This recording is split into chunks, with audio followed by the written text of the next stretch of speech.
इसमें कहा गया है ए तथा बी क्या है, सममित। ए एंड बी ये दो मैट्रिक्स है और ये दोनों क्या है, सिमेट्रिक है, सममिति है।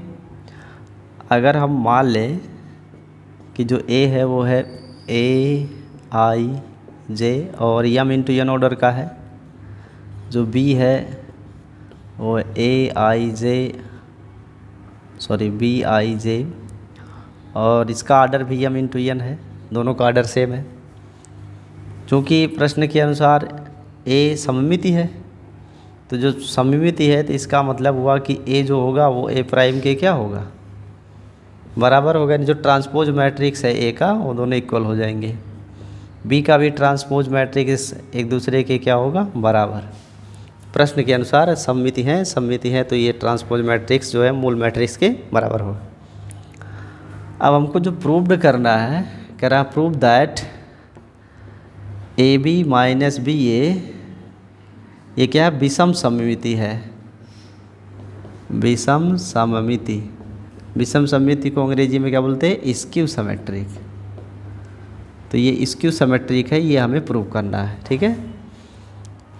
First of all A into B ज्ञात करोगे तो A I J M into N order का है, इसका गुणा करेंगे बी आई जे और ये भी एम इंटू एन ऑर्डर का है। जो ए बी हमको प्राप्त हुआ वो combination of A I J into B I J होगा और इसका भी आर्डर क्या होगा, एम इंटू एन। इसके बाद बी इंटू ए हम कैलकुलेट करेंगे तो B I J into A I J M into N. ये आई जे देख के डरिएगा नहीं, आई जे का मतलब क्या, आई पंक्ति और जे स्तंभ को रिप्रेजेंट कर रहा है। ये दोनों हो गए। अगर हम इसको घटाएं A B minus B A, ये होगा A I J into B I J M into N order का है और minus B I J into A I J A B M into N order का है, ये हमको प्राप्त होगा। अब हमको जो प्रूव करना है कि ये जो परिणाम है, ये परिणाम क्या है, विषम सममित है, स्क्यू सिमेट्रिक है। तो ये स्क्यू सिमेट्रिक होगा भी, क्यों, क्योंकि हम इसका परिवर्त ज्ञात करेंगे, ए बी माइनस बी ए का ट्रांसपोज। तो जब ट्रांसपोज ज्ञात करोगे तो पंक्ति को स्तंभ और स्तंभ को पंक्ति बनाएंगे, तो ऐसे में ये परिमाण बदल जाएगा। और जो मैट्रिक्स है A I J B I J M into N, ये ऐसे ही रहेगा और B I J into A I J M into N, ये ऐसे ही रहेगा, ठीक है। तो इसका चिन्ह क्या हो जाएगा, निगेटिव। और ऋण चिन्ह होने की वजह से हम लिखेंगे आम कि ये विषम सममिति है।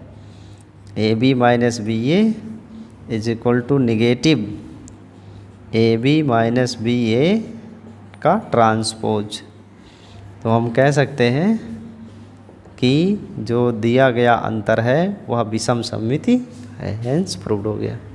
तो ये आपको थोड़ा ध्यान में रखना है, सो नोट कर लीजिए इसे बस। अब इस नेक्स्ट क्वेश्चन को देखते हैं। इसमें हमें दिया गया है एक मैट्रिक्स है आव्यूह और इस मैट्रिक्स की जो वैल्यू है वो इस शर्त ए ट्रांसपोज इंटू ए बराबर आई को संतुष्ट करती है। तो आपको एक्स वाई जेड का मान ज्ञात करना है। तो यहाँ जो गुणन दिया है वो आई आइडेंटिटी मैट्रिक्स है। पहले आप ए डैश ज्ञात कर लो ट्रांसपोज। तो एक मैट्रिक्स हमारे पास पहले से है, इसका हम ट्रांसपोज लिखेंगे। जो ट्रांसपोज मैट्रिक्स होगा उसके लिए इस पहली पंक्ति को स्तंभ बनाओ, दूसरी पंक्ति से दूसरा स्तंभ बना देंगे, तीसरी पंक्ति से तीसरा स्तंभ बनाएंगे। तो ये हमको ट्रांसपोज मैट्रिक्स मिल गया।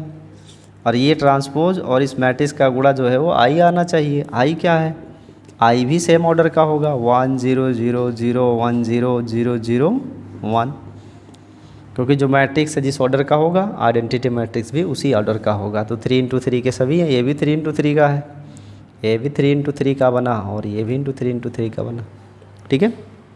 यानी ये सभी स्क्वायर मैट्रिक्स है, वर्ग आव्यूह है। इन मानों को हम इस शर्त में पुट करेंगे।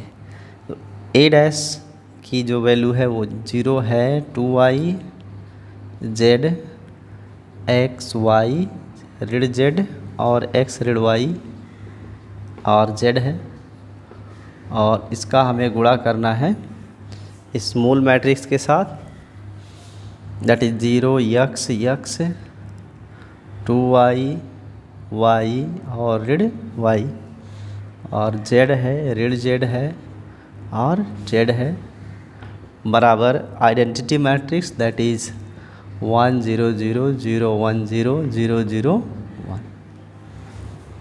इस लेफ़्ट साइड में हम इसका गुणा करेंगे, फिर इक्वेशन बनेगा। देखते हैं कैसे।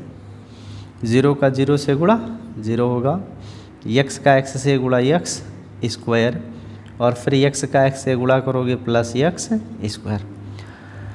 फर्स्ट वाले का सेकंड से गुणा करोगे तो हो जाएगा 0 into 2y that is 0, x का y से गुणा करेंगे x y, फिर x का y से गुणा करोगे ऋण x y, फिर 0 का z से गुणा करेंगे 0, x का ऋण z से गुणा करोगे ऋण z x, फिर x का प्लस z से गुणा करेंगे z x।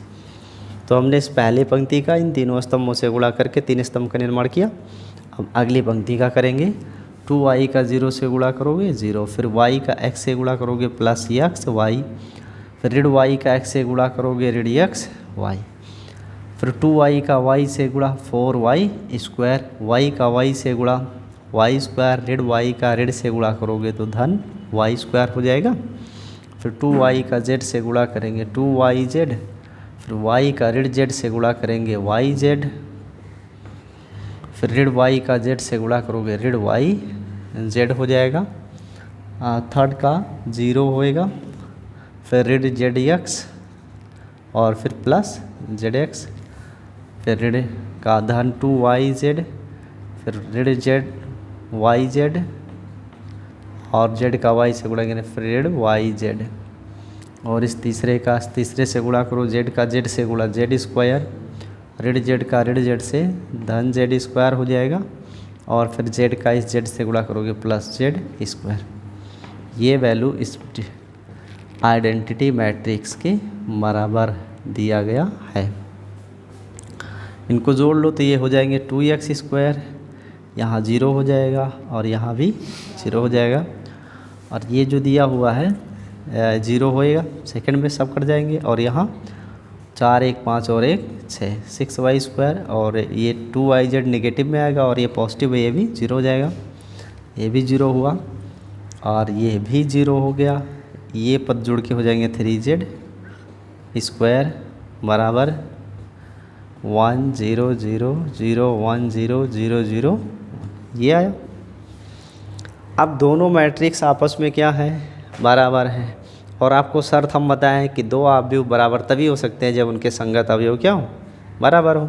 तो यहाँ जो 2x है इसकी वैल्यू 1 की क्या होनी चाहिए, बराबर। सो आई can say 2x square must be equal to 1, so we have x square is equal to 1/2 and hence we can say x is equal to positive or negative 1 by square root 2, and the other elements are zeros, and next is here 0 also 0. This 6y square must be equal to 1, so we have a 6y square is equal to 1, and hence y square is equal to 1/6, and after taking the square root we have a positive and negative 1 by square root 2, and this third element 3z square must be equal to 1, so 3z square is equal to 1, so we have a y square is equal to 1/3, and hence we can say z have a two value positive or negative 1 by square root 3. These are the values of x, y and z. Yes, here is y, sorry for that.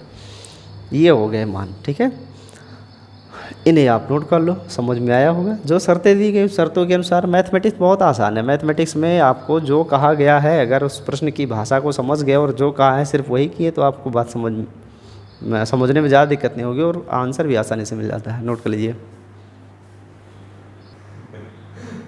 बस देखो यहाँ पे ये जो अवयव दिया हुआ है इसमें कह रहा है x की वैल्यू ज्ञात करिए, और एक अवयव ये है, दूसरा ये है, तीसरा ये है, ठीक है। तो पहले इन दोनों का गुणा करेंगे, फिर जो आएगा उस तीसरे के साथ गुणा करेंगे। ये एक ही पंक्ति इसमें है, तो पंक्ति है तो ठीक है, हो जाएगा। इस पहले पंक्ति का पहले स्तंभ के साथ तो एक एकम एक, फिर 2 दूनी 4, फिर एक एकम एक, फिर 1 से 2 में गुणा करोगे 2, फिर 2 शून्य शून्य और फिर शून्य आएगा, 0 2 एंड 2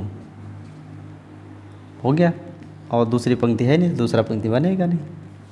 और इधर बच रहा है 0 2 x एंड ये ओ दिया हुआ, ओ मतलब शून्य, आप भी 0 मैट्रिक्स दिया है तो उसकी वैल्यू 0 ही होगी। ये जोड़ेंगे तो 4 2 6 और ये 2 हो जाएगा और ये 4 हो जाएगा। अब इनका इस दिए गए स्तंभ के साथ गुणा करना है और ये तो शून्य होगा।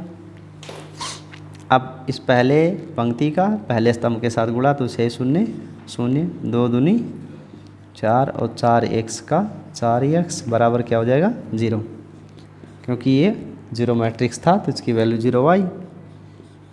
और ये 4x इज इक्वल टू हो जाएगा -4, then x is equal to -4/4 and hence x is equal to -1। This is the answer.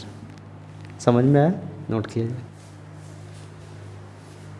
तो ये प्रश्न देखते हैं। अब क्वेश्चन है कि ए और बी जो है ये समान ऑर्डर के हैं, समान कोटि के हैं और उसमें a इंटू बी की वैल्यू b इंटू ए के बराबर है।